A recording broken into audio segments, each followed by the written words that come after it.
حضرت عمر بن خطاب نے کہا پورا واقعہ بیان کرو، غور سے سنو. دعا مومن کے لیے ہتھیار ہے، چاہے ہمارے خلاف گورنمنٹ کیوں نہ ہو، سیاست دان کیوں نہ ہو، ہمارے مد مقابل کھڑنے والا کتنا ہی پاور والا پولیٹیشن کیوں نہ ہو، دعا کے آگے اس کے گھٹنے ٹیک دیتے ہیں. دعا کرنا نہ چھوڑیں، یہ انبیاء کی میراث ہے. ناممکن کو ممکن کر کے بتاتی ہے دعا. وہ صحابی کہتے ہیں میں ایک وقت ایسا تھا میں جہاد میں جا رہا تھا. حضرت عمر بن خطاب کے پاس بول رہے ہیں میں جہاد میں نکل رہا تھا، میں 2 رکعت نماز پڑھی، چونکہ جہاد میں جانے والا آنے کی کوئی گارنٹی نہیں. اب جب ہم جماعت میں جاتے ہیں یا کوئی دین کے کام سے جاتے ہیں، جانے سے پہلے آنے کی ٹکٹ بنا لیتی ہیں، ہمیں آنے کی ٹکٹ کنفرم ہے جانے سے پہلے.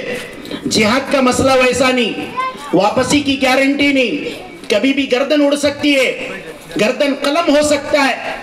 تو انہوں نے اللہ سے دعا کی، اے اللہ میری بیوی حاملہ ہے، میری بیوی پیٹ سے 4 مہینے اس کا حمل ہے، اے اللہ میں دعا کرتا ہوں میں جا رہا ہوں جہاد میں، میرے بعد میرے بچے کی دیکھ بھالی، میری بیوی کی دیکھ بھالی کرنے کے لیے کوئی مرد کوئی انتظام نہیں ہے. انہوں نے دعا کی اے اللہ اس بچے کو، اس پیٹ میں پلنے والے بچے کو تیری امانت میں، تیری حفاظت میں، تیرے حفظ و امان میں چھوڑ کر جاتا ہوں. یہ کہہ کر دعا کر کے رو کر کے بندہ جہاد میں چلا گیا.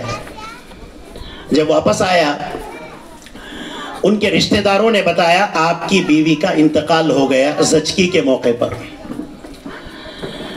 بچہ پیٹ میں تھا، آپ کی بیوی کا وصال ہو گیا، انتقال ہو گیا. آدمی بہت غمزدہ ہوا. 4-5 مہینے کے بعد آیا سو بہت غمزدہ ہوا، پریشان ہوا، اور اپنے چچا زاد بھائی سے کہا، رات کے وقت میں کہا مغرب کے بعد چلو میری بیوی کے قبر کے پاس لے چلو، میں اس کے لیے مغفرت کی دعا کرنا چاہتا ہوں، اس کے قبر میں حاضری دینا چاہتا ہوں. یہ کہہ کر کے حضرت وہ صحابی رسول نے اپنے چچا زاد بھائی کو بلا کر لے کر گئے قبر کے پاس. دیکھا تو قبر سے ایک روشنی پھوٹ رہی ہے. ابن جوزی لکھتے ہیں قبر سے ایک نور نکل رہا ہے، سیدھا آسمان کی طرف جا رہا ہے. تو صحابی پریشان ہوئے کیا واقعہ ہے، یہ کیا ماجرا ہے، یہ روشنی کیسے نکل رہی ہے میری بیوی کی قبر سے جنت البقیع میں. تو چچا زاد بھائی نے کہا حضرت روزانہ کا یہی معمول ہے، روزانہ ایسے ہی ہو رہا ہے، یہاں سے روشنی نکل رہی ہے اور سیدھا آسمان کی طرف جا رہی. حضرت نے کہا نہیں مجھے واقعے کی تحقیق چاہیے، اندر کیا ہو رہا ہے مجھے معلوم ہونا ہے. یہ کہہ کر کے اس نے پھاوڑا نکالی، سبل نکالے، اور ابھی کھودنا ہی شروع کیا تھا آٹومیٹکلی قبر کھل گئی. عیون الحکایات میں ابن جوزی لکھ رہے ہیں یہ کہانی نہیں ہے، یہ سچا واقعہ ہے. جیسے پھاوڑا لے کر کھودنا شروع کیا قبر خود بخود کھل گئی. دیکھا تو بچہ اندر ماں کے گود میں کھیل رہا ہے. جیسے ہی اس صحابی نے ہاتھ کو آگے بڑھایا بچہ خود بخود اوپر آ گیا اور خبر بند ہو گئی. ندا آئی غیب سے آواز آئی، اے اللہ کے بندے تو نے جاتے ہوئے بچے کی حفاظت کے لیے دعا کی، بچہ پیٹ میں تھا، ماں کا انتقال ہو گیا، ہم نے قبر کے اندھیرے گڑھے کے اندر، ماں کے پیٹ کے اندھیرے کے اندر بچے کو صحیح سالم رکھا. تیرے آنے کے بعد تیری امانت کو تجھے واپس کیا. اگر تو دعا کے اندر ایک چیز بڑھا لیتا کہ تیری بیوی کی بھی حفاظت ہو جائے تو تیری بیوی کو بھی ہم صحیح سالم رکھتے.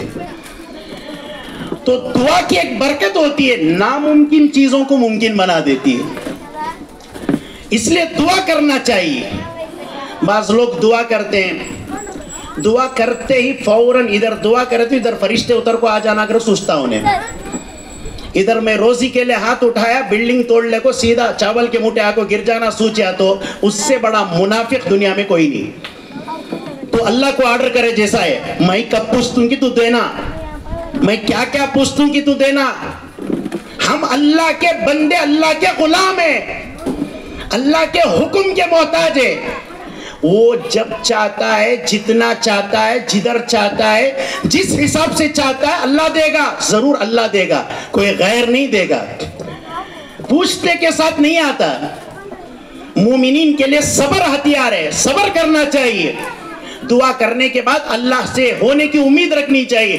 دعا کرتے ہی چیز نہیں ہو جاتی، دعا کرتے ہی پھل نکل کر کے نہیں آ جاتا، اللہ جب کرنا ہوتا ہے۔ ایک واقعہ بتاتے ہیں، اللہ تعالیٰ جب کرنا مناسب کرتا ہے، بندے کے حساب سے کرتا، بندے کو سمجھ میں نہیں آتا، بندے کو ارجنٹ ہوتا ہے، ایمرجنسی ہوتی ہے، منجھے اب ہونا کہ تو اب ہو جانا، لیکن اللہ تعالیٰ دیر کرے تو بھی درست کرتا ہے۔ اللہ کے خزانوں میں حکمت ہے، اللہ جب چاہتا ہے کرتا ہے۔ ایک بندہ بزنس مین جو ہے کشتی میں بیٹھ کے جا رہا ہے، کشتی میں بیٹھ کے جا رہا ہے، اس کے ٹنوں کے سامان کشتی کے اندر ہیں، وہ تجارت کر رہا ہے، کشتی جا رہی ہے سمندر کے بیچ میں۔ وہ بچہ دیکھو، اے بچے، دیکھو جہاد کر رہے ہیں ہم پر۔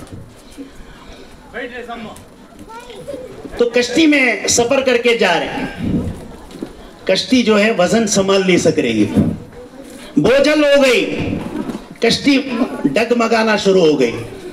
پورے تاجرین بیٹھے، پورے جہاز کے اندر تاجرین ہیں، تجارت کرنے والے ہیں، پورے بیٹھ کے مشورہ کیے کچھ سامان ہلکا کر دیا جائے، کچھ سامان کو کشتی سے نکال دیجئے تاکہ ہم ڈوبنے سے بچ جائے۔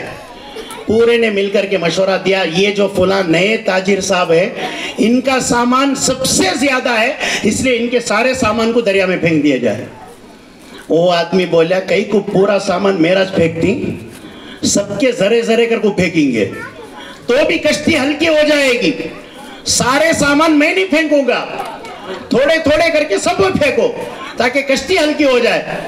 مجبور ہو کر وہ جتنا بول رہا تھا کوئی سننے کے لیے تیار نہیں، جتنے تاجرین بیٹھے تھے پورے مل کو وہ تاجر کو اٹھا کو اس کے سامان کو بھی پھینک ڈالے، تاجر کو بھی پھینک ڈالے، دونوں کو پھینک دیا گیا دریا کے اندر۔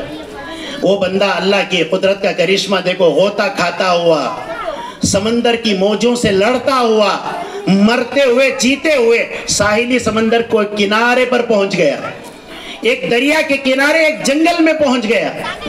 اب سانس باقی رہی، اب ساحلی سمندر میں اتر کر کچھ سانس لی، وہ ٹھنڈی سانس لے کر اب سارا سامان جا چکا ہے، جنگل کے اندر ایک بندہ بھی موجود نہیں ہے،